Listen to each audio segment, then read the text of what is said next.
Bonjour, c'est la vidéo numéro 4 du logiciel de charpente Triangle 29.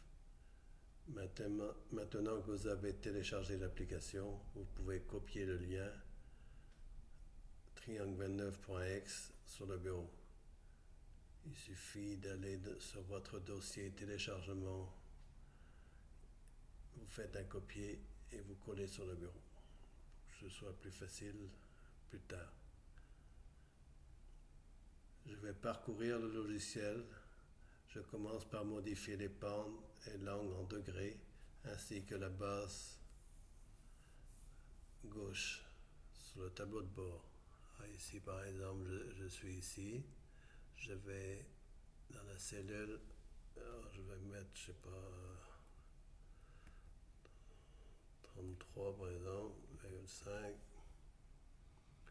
Ici je vais mettre 44,20. Et ici je vais mettre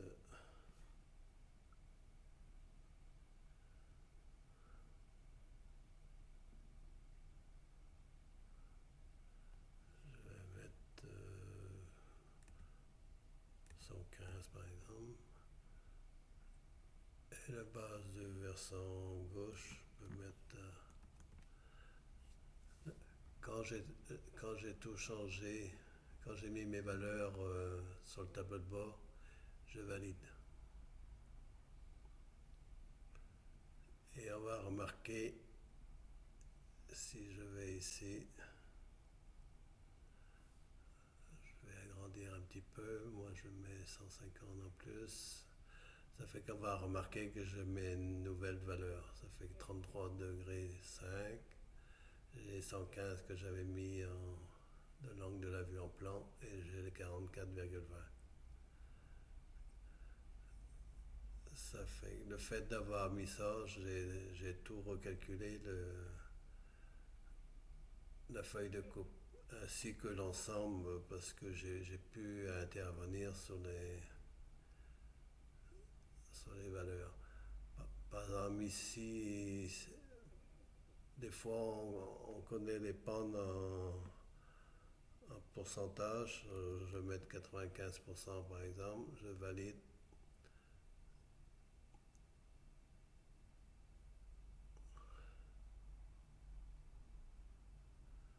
Et je vais me retrouver avec 43. Disons que je vais mettre ici plutôt 43,53 degrés.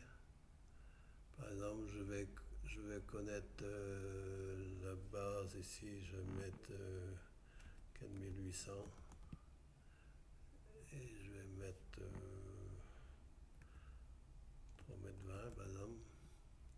Je valide et je me retrouve avec 33,69 degrés. C'est un petit tableau d'aide qui permet en fin de compte de mettre en degrés toutes les valeurs pour trouver les pentes. Parce que dans certaines régions, on parle plutôt en pourcentage, mais moi j'ai mis en degrés ici. Ça fait qu'il suffit de changer.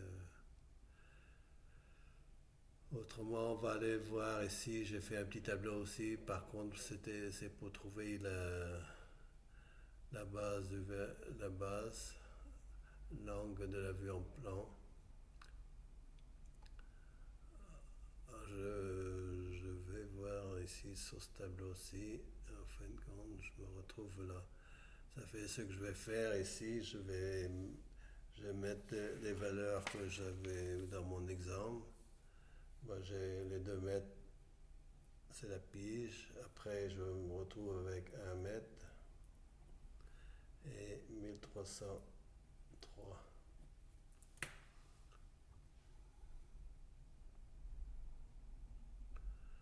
Et ici, je mets mes 2 mètres ici.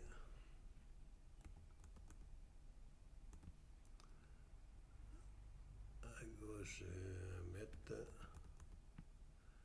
Et ici, combien que j'avais mis 1300. 63.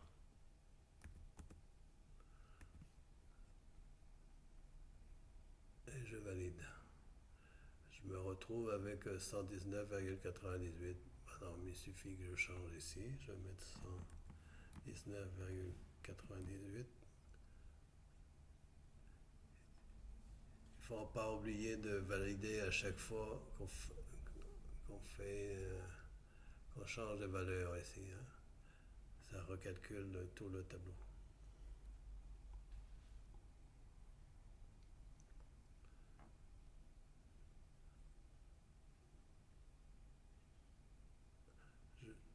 Maintenant, je vais pouvoir aller regarder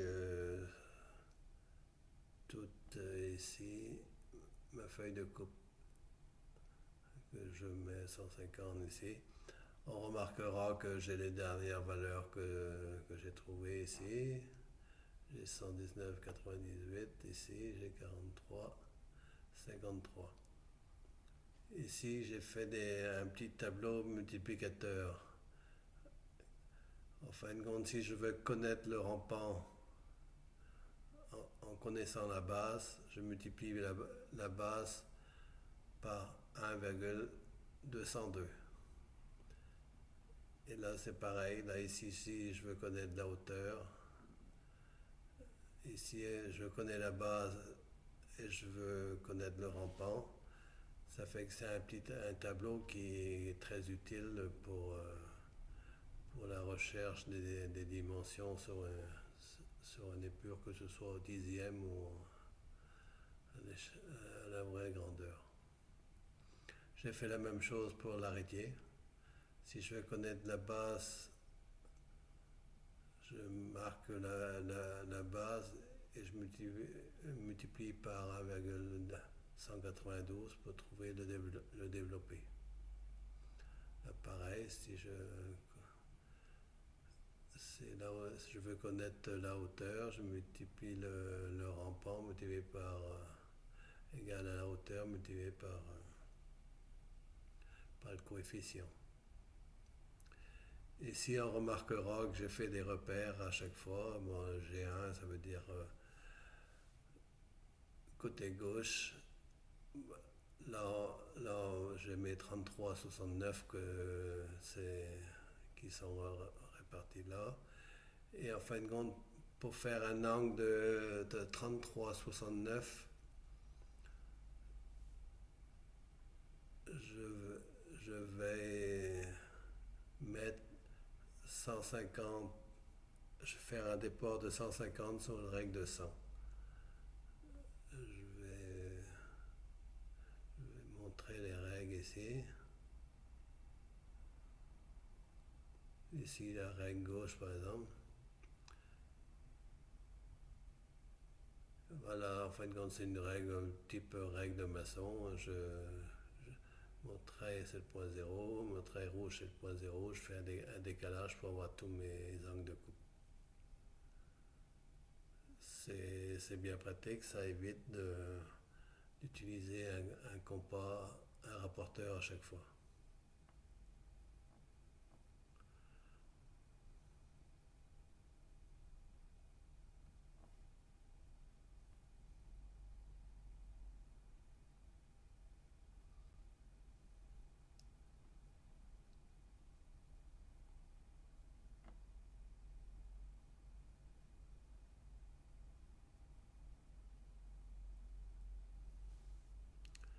Ici, je vais retourner dans mon...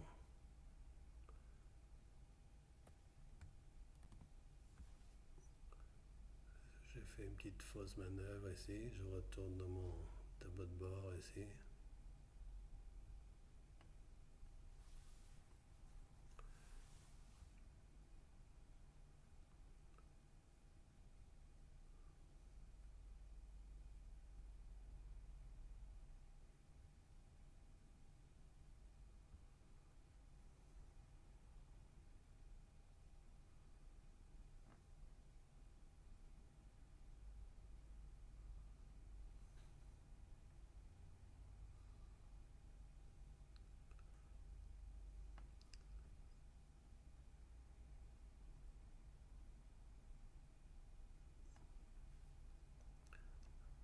Là, je suis reparti avec mon exemple, mais bon, c'est pas d'importance. Alors ici, sur la ligne 2, j'ai trouvé les coupes à plomb. Bon, ça c'est assez simple pour les chevrons d'emprunt. Ici, je vais passer à l'autre tableau. Ça fait en G3, ben, j'ai la coupe de niveau de l'arrêtier. Pareil, je fais un déport de 177 mm sur la règle. Et ici, j'ai coupe à plomb de l'arrêtier.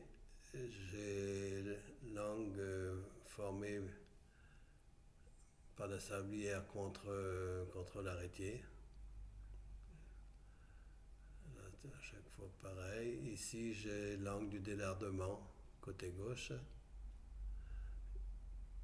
Voilà. Ici, j'ai le dévoiement de l'arrêté. J'ai 62,6 d'un côté gauche. Et j'ai la hauteur du délardement 6,7. Et on va remarquer ici que j'ai 12,4.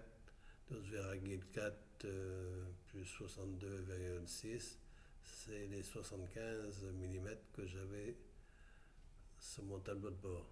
Et voilà, on se retrouve avec la même hauteur. Ici, en G8, j'ai trouvé le tracé de la panne sur l'arrêtier. Ça ben, on verra plus tard, ça sert à mettre une petite cale de façon à poser plus facilement l'arrêtier. Je mets une petite cale avec cette pente-là sur l'arrêtier avec le point de repère. Et du coup, j'ai plus qu'à coincer la panne. Et on peut le faire tout seul, pratiquement.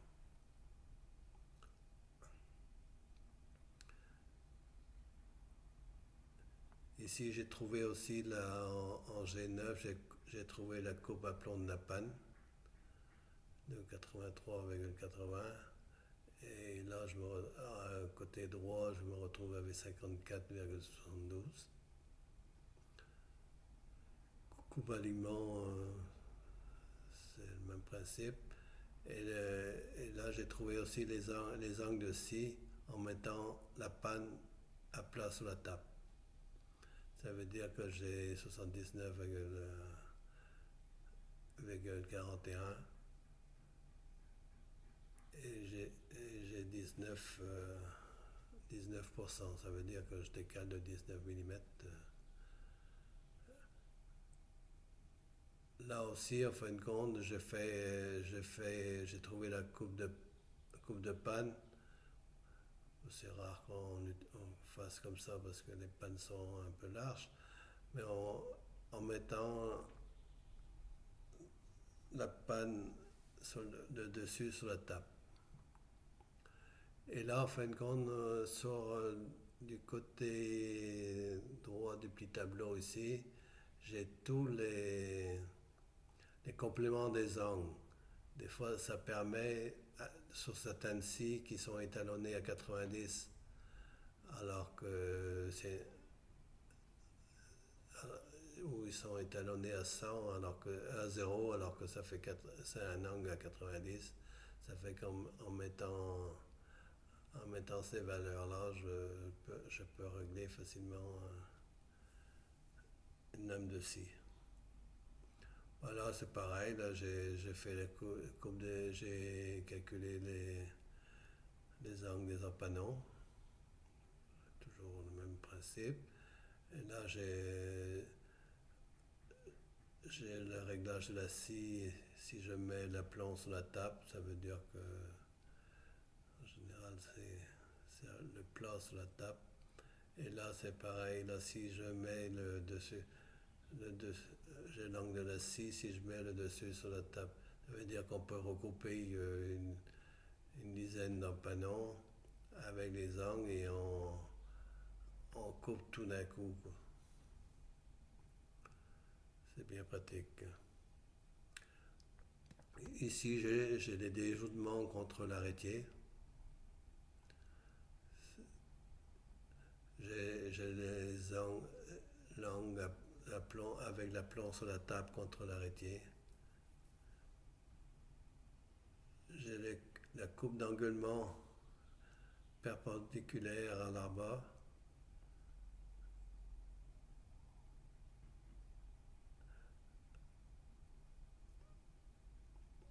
Et là, exactement côté droit, côté gauche.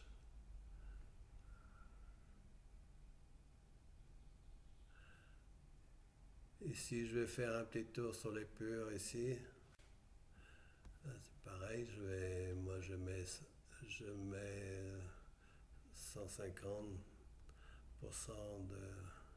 de zoom. On remarquera que j'ai ma pente de 32, parce que j'étais revenu à l'exemple, j'ai la pente de 30 degrés. J'ai la base du versant gauche à 4,50 m. Et en fin de compte, il n'y a aucune intervention à faire. L'épure se fait automatiquement avec des informations qu'on a mises sur le tableau de bord. Et que ça se fait automatiquement. C'est pour ça quand je dis qu'en une minute top chrono j'ai tout trouvé, c'est même plus que vrai, parce que je ne mets pas une minute pour mettre 3 informations sur le tableau de bord. Alors ici on a l'angle de la coupe de niveau de l'arrêtier, 29 degrés 43. Et j'ai développé de l'arrêtier 5287. Et ici j'ai la base de l'arrêtier, tout en sachant que c'est les 4,50 m à gauche que j'ai mis sur mon tableau de bord. On se retrouve bien avec les 120 degrés de la vue en plan. C'est formé sur les deux saillies. Là, j'ai bien les 40 degrés, la coupe de niveau de l'arbre étrier droit. Et j'ai trouvé aussi la base à droite. Puis en fin de compte, on retrouve tous les angles de coupe ici, comme on faisait traditionnellement une épure, que j'ai tout converti en degrés. Et on retrouvera la même chose sur les tableaux, sur le tableau de la feuille de coupe. Là, j'ai fait aussi des petits tableaux. Bon, on va peut-être passer là-dessus parce que c'est assez simple. Coupe en panneau, coupe de tête. Ben là, j'ai montré un petit peu tout à l'heure le principe de la règle. Ben, j'ai pensé à ça, ça permet que ce soit une règle ou une volige de 10 cm de large, c'est bien pratique pour trouver les angles.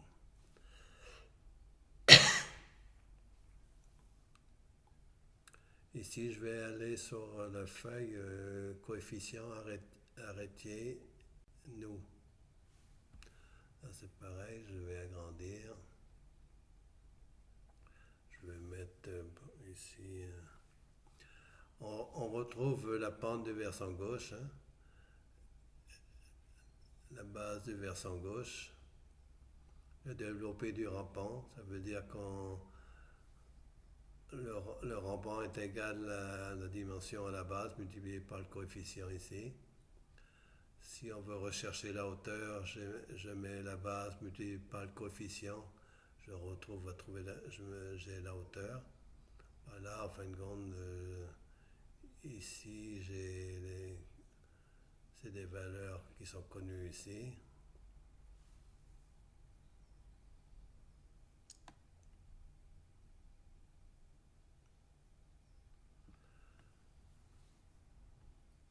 Là, ici, en fin de compte, j'ai mis ça, c'est comme si c'était des solives ou des pannes, par exemple. En fin de compte, j'ai fait un anthrax de 100 mm, c'est plus facile pour trouver les pourcentages. Ça fait que je me retrouve avec 100 mm et j'ai le coefficient ici, 0,207, et ici j'ai 0,207. Si j'ai pas 100, je mettrai 95 par 0,207, j'ai mon déport ici. Et j'ai la solive sous l'arrêtier aussi. En fin de compte, je me retrouve avec, ça a calculé 1,023 que je retrouve ici. Ça fait que j'ai la position de ma solive.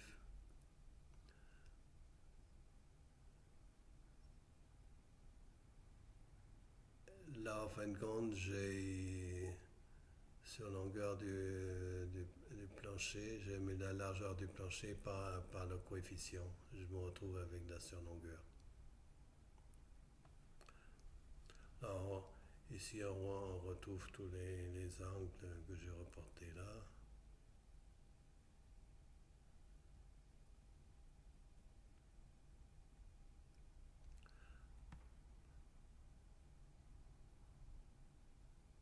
Là, par contre, j'ai la surlongueur de la panne. Ça fait que j'ai le coefficient pour trouver la surlongueur de la panne. Et ici, j'ai la surlongueur des empanons.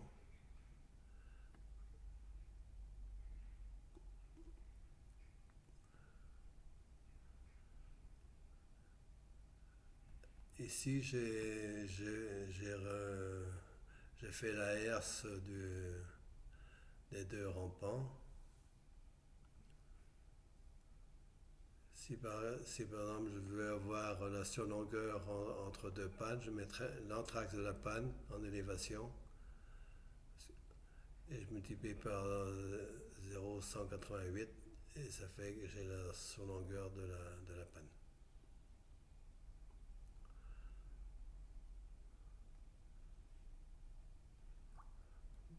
Il faut prendre le temps de tout regarder.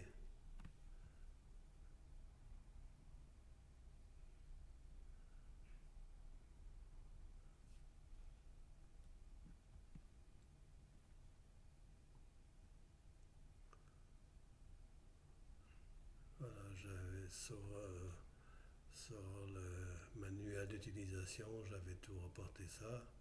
On voyait un peu de tout. Là, ici on voit, il suffit de, de regarder les repères. On sait ça, le repère 9, par exemple, c'est la coupe à plomb de la panne côté droit. Ça fait que normalement, on a tout ce qu'il faut pour tailler sa charpente. Mais c'est ce que j'ai fait quand j'ai fait mon petit atelier. J'avais utilisé, puis là, je vois que c'est vraiment au dixième de degré près. Hein. C'est très précis.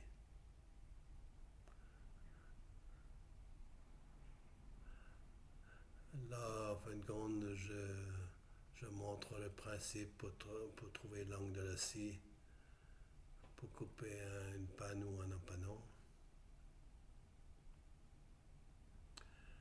Ici, si je voulais mettre un panneau de toiture, par exemple, en horizontal, je mets la largeur de mon panneau de toiture multiplié par le coefficient et ici j'ai le déport de l'angle ici. En fin de compte, il suffit de tracer puis de couper avec l'angle de réglage de la scie. Là, par exemple, j'ai fait comme si c'était un panneau de toiture ou vertical. C'est exactement la même chose. Bah, disons qu'il faut, moi je passe vite fait, il faut regarder.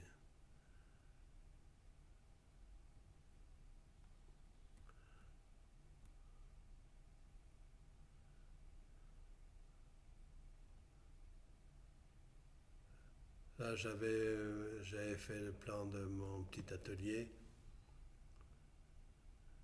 et volontairement, j'ai fait aucun angle.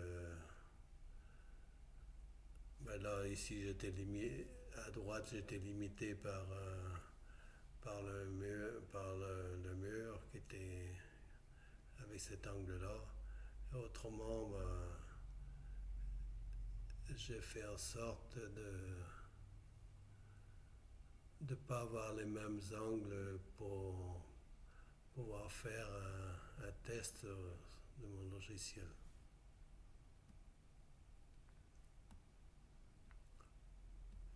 Ça veut dire qu'en fin de compte, suivant l'arrêté numéro un, je mets la pince sur le tableau de bord. Au lieu des 30 degrés, je mets 16 degrés 35. Au lieu des 120, je mets 95 et ainsi de suite. Et, et du coup, je peux imprimer une feuille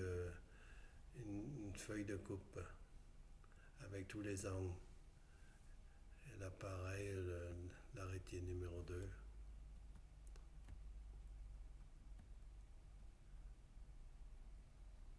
Ben, là, la charpente tout était fait avec un petit plan au dixième et les calculs avec triangle 29.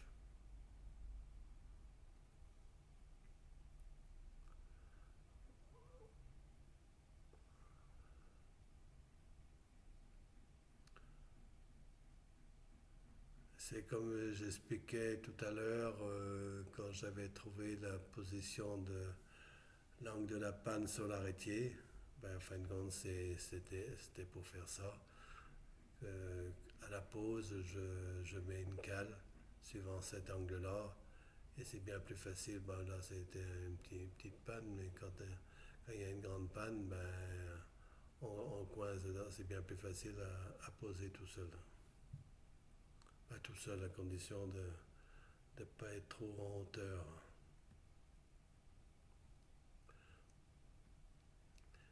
Et ici, j'ai fait un modèle ici. Par exemple, ce serait un panneau de toiture ici. Là, tout ça, sur la ligne 13 que j'ai trouvé ces angles de coupe avec. En fin de compte, j'ai mis la largeur de mon panneau était de 628. Et ici, j'ai trouvé 650 de départ. Ça, Là, ça montre qu'on a toutes les informations sur la feuille de coupe. Ici, on voit mieux. Là, ça peut être, c'est valable pour une panne ou sur un panneau de toiture horizontal. Et là, j'ai bien coupé avec l'angle comme si je mettais un panneau de toiture. On a vu tout à l'heure. Voilà, là c'est une petite scie, mais bon, en fin de compte, avant on faisait ça. Hein, on trouvait l'angle et on reportait sur la lame. Maintenant, parce que c'est vrai que on voit pas trop les degrés sur le curseur.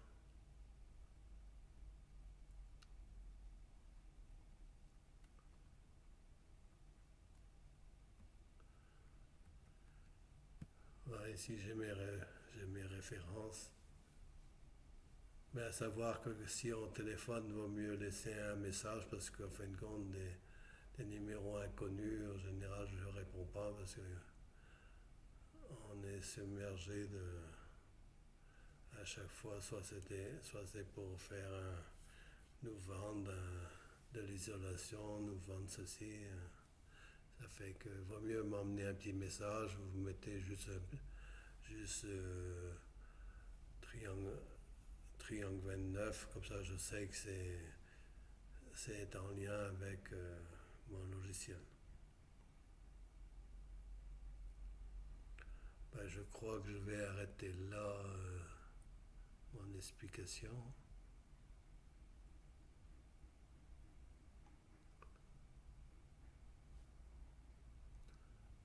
Bon, on a à peu près. Normalement ici, j'avais fait aussi mais bon, si on veut choisir, si on veut choisir un type de coupe, dès que je vais cliquer dessus, je vais alimenter ici. Et là, ça fait que je me retrouve, si je clique dessus, ça fait un trait en plus. Hein, on a vu passer là. Je vais supprimer, voilà. Bon, si vous voulez repérer les coupes que vous voulez avoir, ben, en fin de compte, il suffit de cocher les angles ici. Autrement, j'avais fait un petit tableau aussi, un petit cartouche ici pour mettre le nom du client, le lieu, la ville, téléphone, le dessinateur. Bon, soit c'est. Là, moi, c'est Pierrick Lefloc. Et on valide. On se retrouve avec. Ben, je vais mettre ici Martin, par exemple. Ici, je mets un lieu. Je vais mettre Caperlé. Moi, Caperlé, j'écris comme ça. Ah ben non, c'est. Ah, je vais mettre ici.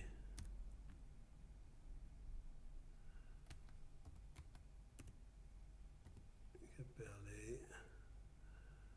Alors 06 15 90 88 66. Et je vais mettre Pierrick.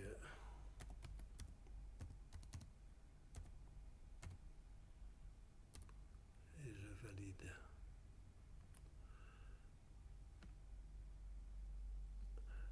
Normalement, le fait d'avoir validé, je vais me retrouver.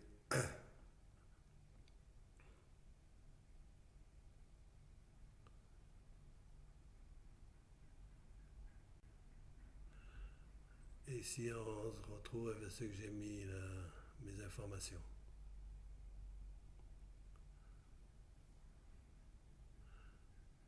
Ben, je vais arrêter là mon explication. Et puis, disons que celui qui a des questions, et soit il m'emmène un message privé, ou alors, ou par exemple parce qu'en fin de compte, on va retrouver ma vidéo sur Facebook, sur LinkedIn et sur YouTube. Ça fait que vous pourrez poser une question dessus. Autrement, vous faites un message privé. Puis, du coup, si c'est une question pertinente, je la reporterai, mais sans mentionner votre nom. Je vous remercie.